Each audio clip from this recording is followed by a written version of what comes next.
من عمل صالحا من ذكر أو أنثى وهو مؤمن فلنحيينه حياة طيبة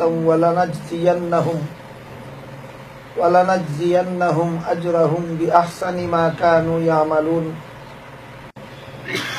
এই আয়াতে আল্লাহ বলেন, তোমাদের কেউ যদি মুমিন হয় আর আমল ভালো করে,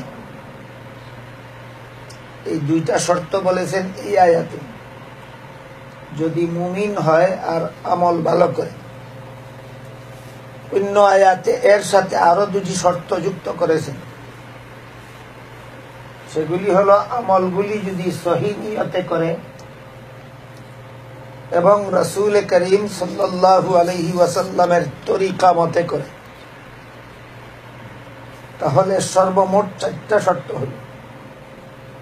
কেউ যদি মুমিন হয়, আমল ভালো করে, সহি নিয়তে করে, নবীর তরিকা মতে করে। প্রথমে আমরা এই 4টা শর্ত মনে রাখি। কোন মুমিনের আমলের পুরস্কার আল্লাহর কাছে পাওয়ার জন্য 4টা শর্ত যুক্ত হতে হবে। যদি মুমিন হয় না, আমল ভালো করে, এই আমলের কোন পুরস্কার পরকালে আল্লাহর কাছে পাবে না। যেমন ভাবে কারো যদি ওযু না থাকে আর সে নামাজ পড়ে, যতই নামাজ পড়ুক সেই নামাজে কোনো কাজ হবে। যেমন ভাবে ওযু ছাড়া নামাজ হয় না, তেমনি ভাবে মুমিন ছাড়া কারো নেক আমলের পুরস্কার আল্লাহর কাছে পাবে না। এজন্য প্রথম শর্ত হলো কেউ যদি মুমিন হয়। 2 নম্বর শর্ত হলো সেই মুমিন যদি আমল ভালো করে। 3 নম্বর শর্ত হলো আমলটা যদি সহি নিয়তে করে। সহি নিয়তের ব্যাখ্যা হলো, আমি এই নেক আমলটা করতেছি শুধুমাত্র আল্লাহকে সন্তুষ্ট করার জন্য, অন্য কারো সন্তুষ্টি আমার উদ্দেশ্য নয়। লোকে দেখুক আমি একজন আমল ভালো করেনেওয়ালা, এটা আমার উদ্দেশ্য। আমার ভালো আমল লোকে দেখলেও আমার কোনো উপকার নাই, না দেখলেও আমার কোনো ক্ষতি নাই। আমি লোককে দেখাবার জন্য আমল ভালো করি না, আমি একমাত্র আল্লাহকে সন্তুষ্ট করার জন্য আমল ভালো করি। এই হলো 3 নম্বর শর্ত, সহি নিয়তের ব্যাখ্যা। 4 নম্বর শর্ত হলো আমলটা যদি রাসূলের তরিকা মতে, রাসূলের শিক্ষা দেওয়া পদ্ধতি মতে করে।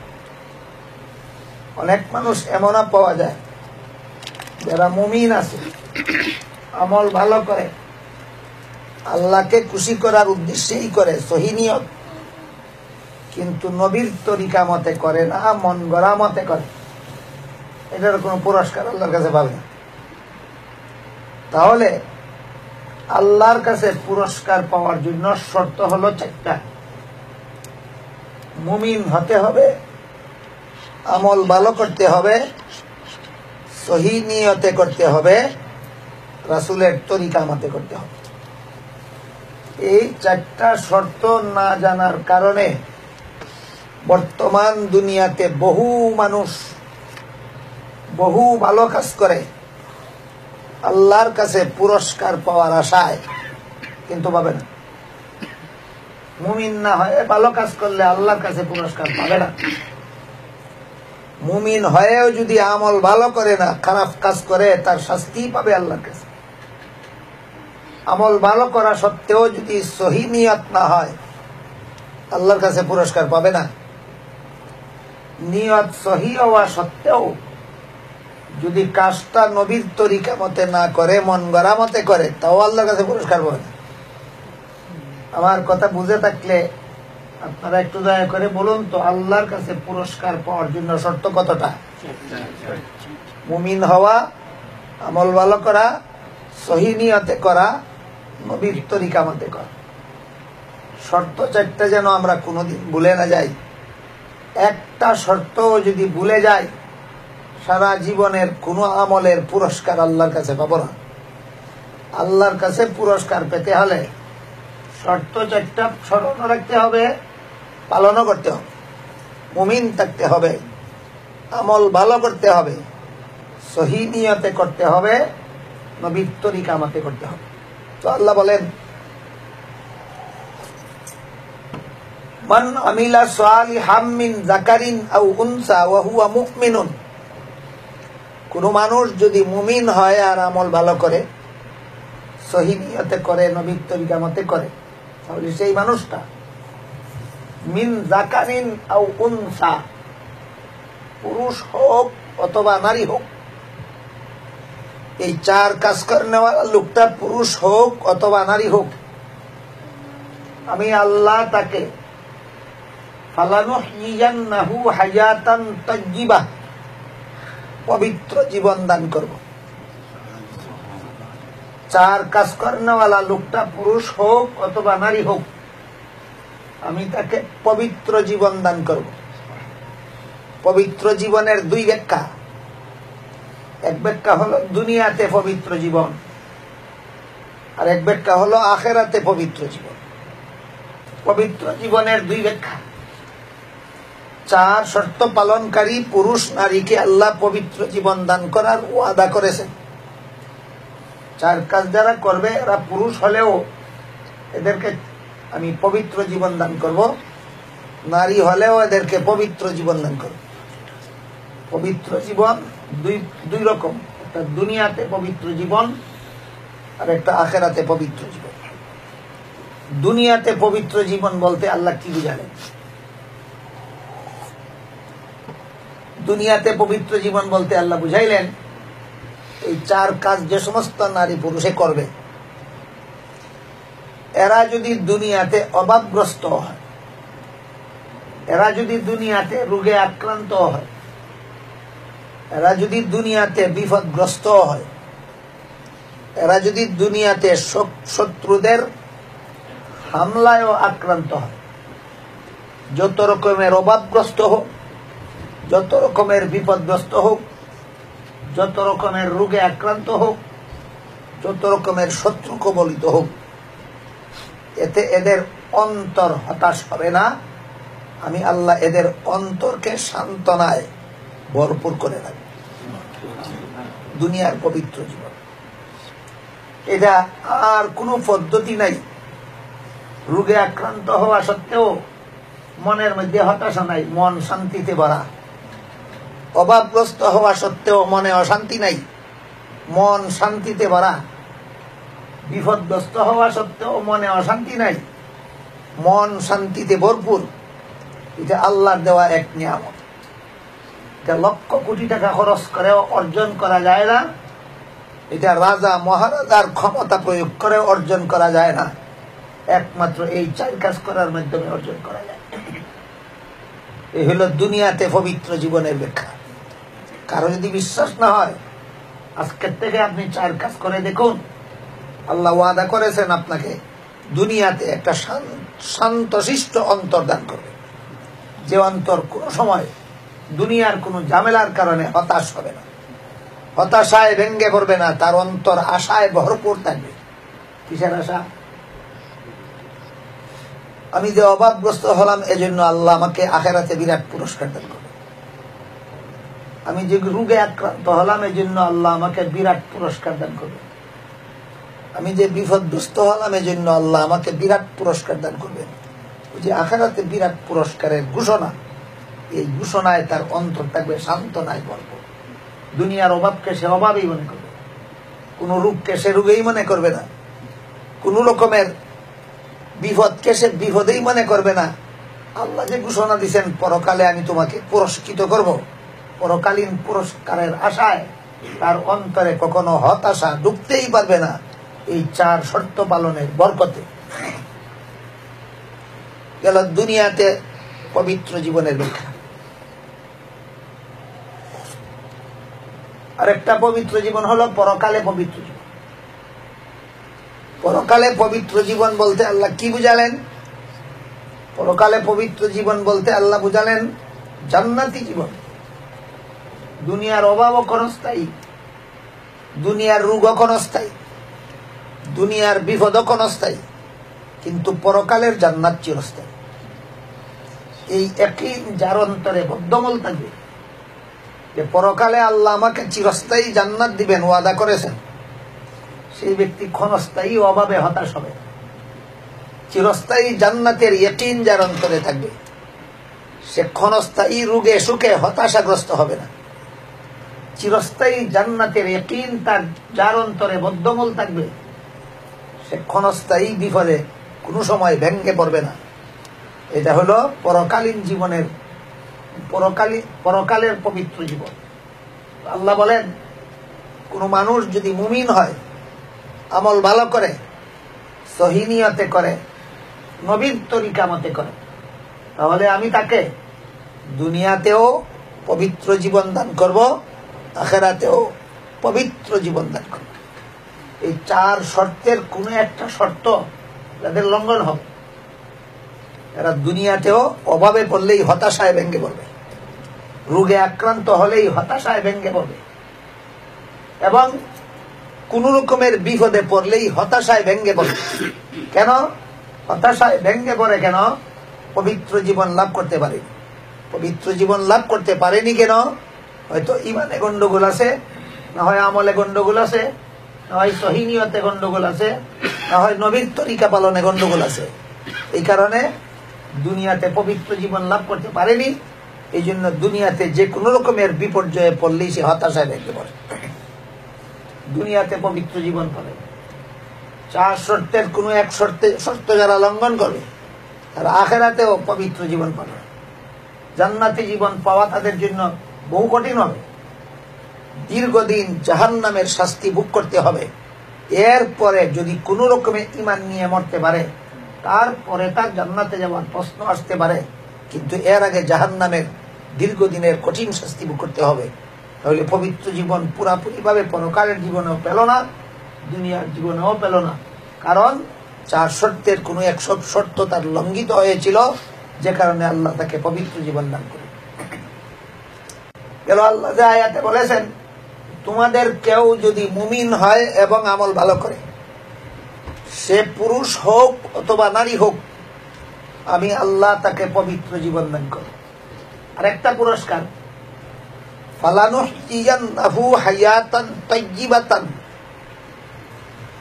এই চার শর্ত দুনিয়াতে যারা পালন করবে, আল্লাহ একদিকে বলেছেন তাদেরকে পবিত্র জীবন দান করবেন, আর একটা পুরস্কারের কথা বলেছেন, তাদেরকে আমি যে পুরস্কার দেব, সেই পুরস্কারটা হবে তার আমলের তুলনায় বহুগুণ বেশি।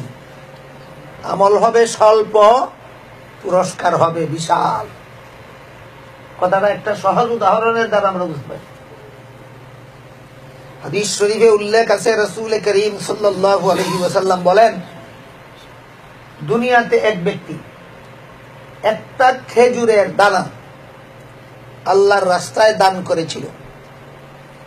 হাসরের মাঠে দেখবে তার আমলনামায় উহুদ পাহাড় পরিমাণ স্বর্ণ দান করার সওয়াব তার আমলনামায় লেখা। লোকটা আল্লাহকে বলবে, আল্লাহ এত বড় সওয়াবের কোনো আমল তো আমি দুনিয়ার জীবনে করিনি, আমার আমলনামায় এত বড় সওয়াব লেখা হলো কিভাবে? আল্লাহ বলবেন, তুমি স্মরণ করে দেখো, দুনিয়ার জীবনে একটা খেজুরের দানা সহি নিয়তে আল্লাহর রাস্তায় দান করেছিলে? সে বলবো, হ্যাঁ এটা আমি করেছি। একটা খেজুরের দানা আমি সহি নিয়তে আল্লাহর রাস্তায় দান করেছি। আল্লাহ বলবেন, সেটাকেই আমি বাড়াতে বাড়াতে উহুদ পাহাড় পরিমাণ করে রেখেছি। লক্ষ্য করে দেখুন, আমল করলো কি পরিমাণ, আর আল্লাহর কাছে পুরস্কার পেল কি পরিমাণ। এই জন্য আল্লাহ বলেন, চার কাজ যারা দুনিয়াতে করবে, আমি আল্লাহ তাদেরকে একদিকে পবিত্র জীবন দান করব, অপর দিকে তাদের আমলের তুলনায় বহু গুণ বেশি পুরস্কার দান করব। আরেকটা উদাহরণ, হাদিস শরীফে রাসূল করিম সাল্লাল্লাহু আলাইহি ওয়াসাল্লাম বলেন, কোন মুমিন বান্দার পায়ে যদি একটা কাঁটা ফুটে, পায়ে কাঁটা ফুটার কষ্ট আর কত। আজকাল তো যে কোনো রোগের চিকিৎসায় ডাক্তার ইঞ্জেকশন দেন, সুই ইচ্ছাকৃত ভাবে শরীরে ঢুকাইতে হয়। ইঞ্জেকশনের সুই শরীরে ঢুকানোর চেয়ে বড় কষ্ট তো আর কাটা ফুটার মধ্যে নাই। খুব ছোটখাটো কষ্ট বুঝাতে গিয়ে এই রাসূল বলেন, কোন মুমিন বান্দার পায়ে যদি একটা কাটা ফুটে, এই কাটা ফুটার বিনিময়েও আল্লাহ তাকে দুটি পুরস্কারের কোনো একটি পুরস্কার দিয়ে থাকেন।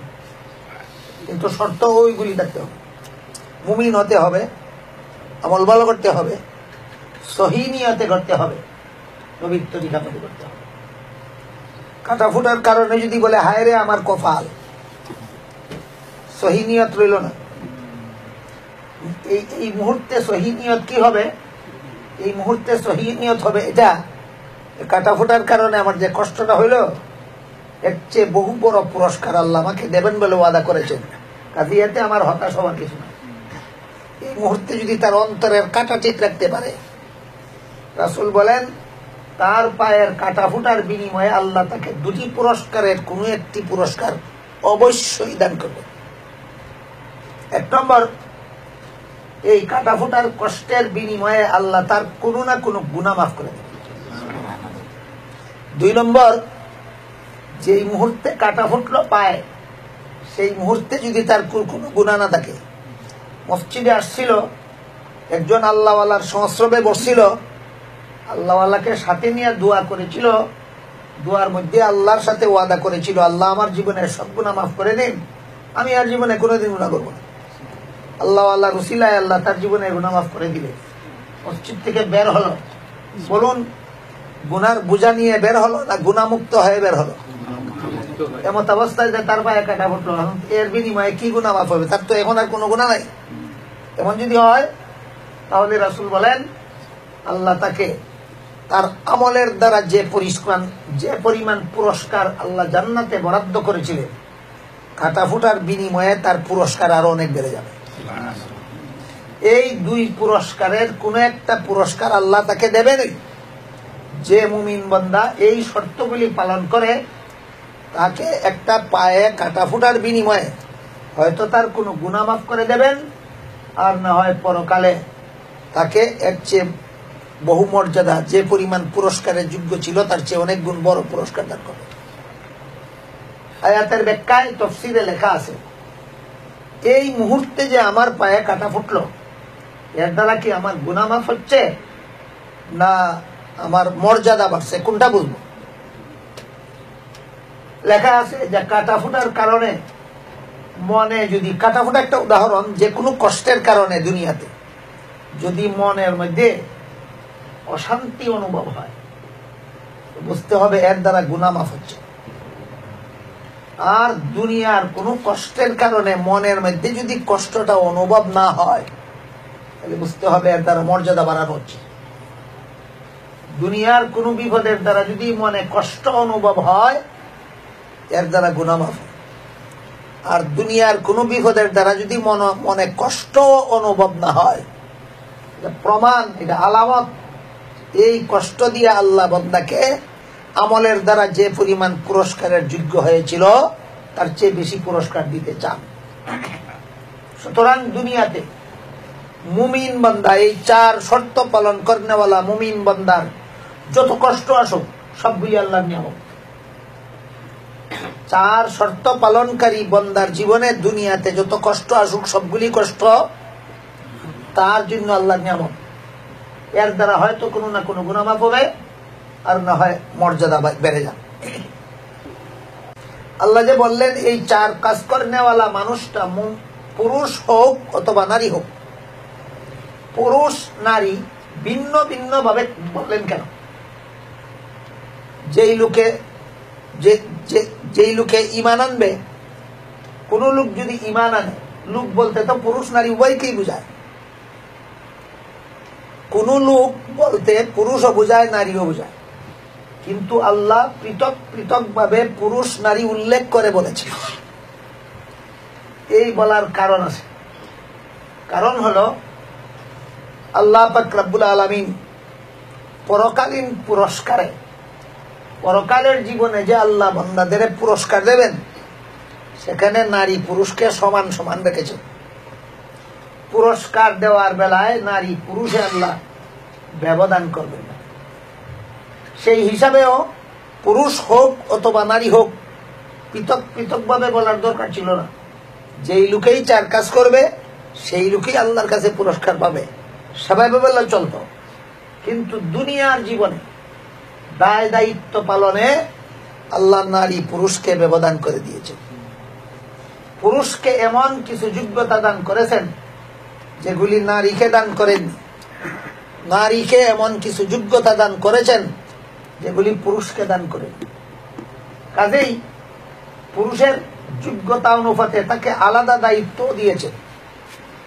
পুরুষের যোগ্যতা আলাদা, পুরুষের কাজ আলাদা, পুরুষের কর্মস্থল আলাদা। তেমনি ভাবে নারীর যোগ্যতা আলাদা, নারীর কাজ আলাদা, নারীর কর্মস্থল আলাদা। তাই যদি আল্লাহ পৃথক পৃথক ভাবে না বলতেন তাহলে হয়তো কোনো বিবেকহীন মানুষ মনে করে নিতে পারত যে পুরুষের যে যোগ্যতা নারীরও সেই যোগ্যতা, পুরুষের যেই কাজ নারীরও সেই কাজ, পুরুষের যা কর্মস্থল নারীদেরও তাই কর্মস্থল কল্পনা করতে পারত, ভাবতে পারত। এমনটা যেন কেউ ভাবে না। এই জন্য আল্লাহ পুরুষ হোক অথবা নারী হোক আলাদাভাবে বলে দিয়েছেন 3 কাজে নারী পুরুষের ব্যবধান আছে, 1 কাজে ব্যবধান নাই। 3 কাজে নারী পুরুষ ব্যবধান আছে, 1 কাজে ব্যবধান নাই। ব্যবধান আছে যোগ্যতার বেলায়, ব্যবধান আছে কাজের বেলায়, ব্যবধান আছে কর্মস্থলের বেলায়, কিন্তু আল্লাহর কাছে পুরস্কার পাওয়ার বেলায় নারীতে পুরুষে কোনো ব্যবধান নাই।